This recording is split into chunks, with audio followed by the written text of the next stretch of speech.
This is your dose of daily market wisdom with master trader Nick Santiago. Starting from humble beginnings, Nick has been beating the markets for over 2 decades. He shares with you his take on the profitable trades that will have you moving towards financial freedom in no time at all. To see an in-depth review of his track record and much more, go to inthemoneystocks.com. Welcome. This is your daily dose of daily market wisdom with master trader Nick Santiago. I'm your host, Kerry Lutz. It's 9/20/23, show 527. So markets are off to a weak start this week, Nick. Well, Kerry, I have to say, so far, you could look at it that way. Yesterday, the markets did come off the lows after having a pretty sharp sell-off, but everybody right now is waiting for Fed Day, and that is today.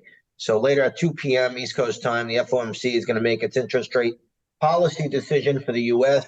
They're expected to keep the Fed funds rate unchanged at 5.25% to 5.5%. Once again, the verbiage from the Fed is going to be what moves markets, and we'll have to see what they say. I think they're going to try to talk very, very tough. I think they're going to come out and be hawkish, but sometimes the market doesn't believe what Jay Powell says. So we'll see the reaction after that. But it's the markets have been somewhat on the weaker side. You could say the last 3-4 trading days, very, very range-bound action. Volume has been very light.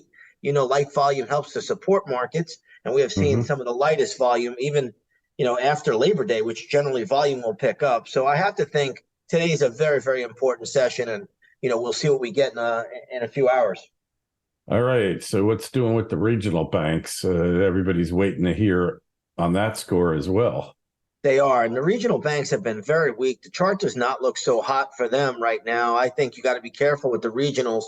They are holding up today, though. The regional banks via the KRE, which is the regional bank ETF, that is up 1% today. So that is hanging in there. But the pattern is just pretty weak. If you look at the chart, it's trading below the 200-day, the 50-day, the 20-day, the 100-day moving averages. I mean, that's not a strong technical position. Now, anything can happen after the Fed. You never know. Jay Powell, whatever anybody wants to say, the Fed holds a lot of power. They have a lot of power in the hands there, just in simple words. So we'll see how the market reacts. But right now, the KRE, even though it's up today, the chart does not look that good. Okay, so not looking that good. Regionals are still weak, and that could give us a hint as to what's going on with the Fed as well, huh? Yeah, and the most important thing out here is bond yields. I mean, bond yields today are backing off a little bit this morning, but yesterday the 10-year had its best closing high since 2007. So you have to look at bond yields. Right now they're backing off, like I said, a little bit, but the yields on the 10-year are down 3.5 basis points to 4.33%. If you take a look at the 2-year Treasury note yield, which is the most important, in my opinion, that's backing down about 5 basis points to 5.06%. The 2-year Treasury note yield, should it climb back towards the Fed funds rate, which is at 5.25 to 5.5, that's going to present a major issue for Jay Powell and company. They're going to be behind the curve. You're going to start to see inflation. Last night I saw a news post where China was sending aircraft, the most aircraft ever, over Taiwan. If that erupts, that's more inflationary news. If that were to happen, where you get an invasion from China over to Taiwan, that war erupts, that's very inflationary. The NATO U.S. proxy war with Russia, I mean, that is already inflationary enough. And then if you get some supply chain disruptions, I mean, you're going to have inflation really spike higher. So I just laugh at when these guys think it's going back to 2%, and that's the Fed's target, or they're what they keep telling us they're going to get inflation back to. I just don't see that happening anytime soon. All right. Well, interesting times, that's for sure. So what's doing with the auto workers strike and its impact on the economy? Well, that's going to affect things somewhat. I mean, the auto workers are not as big a group as they were, 20 years ago. But, the GM stock is what I look at. I just don't like the chart. I think even before the auto worker strike, the chart wasn't looking so hot. Neither was Ford. I mean, both are, flat today, but the Ford chart looks like it wants to go to $9. GM looks like it wants to go down to probably 27. So, I would still be careful, strike or no strike, because even if these guys get a really good contract, that hurts the bottom line probably of the auto company. So, you have to just, take it as it comes. For me, I'm never smart enough to figure, all of those things out, but I am smart enough to figure the charts out. And that's what I have to go off of.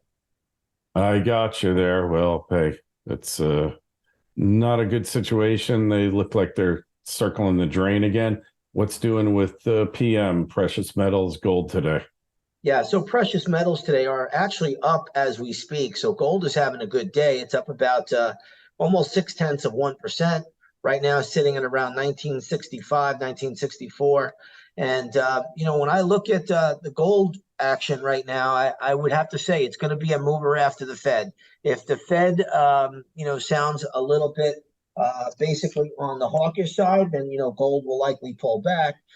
If the market interprets it that way, and if the Fed is dovish, gold is going to run. I mean, you'll probably see, gold futures, I think, just even today could trade up to, 1980 if the Fed is dovish. I would expect a move up in gold. Yeah. Huh.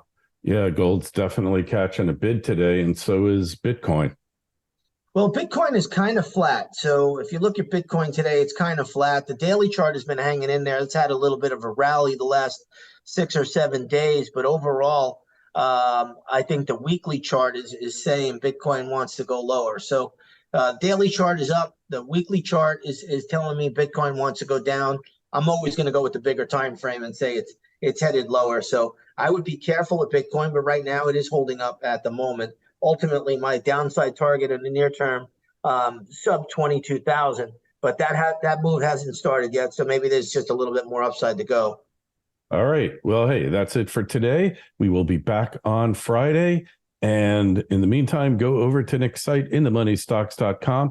See how he's beating the averages for decades. The Twitter feeds at ITMS, at Nick Santiago01, at Kerry Lutz. Emails welcome, kl@kerrylutz.com. And write your YouTube comments below. And Nick, we'll talk to you on Friday. Sounds good, Kerry.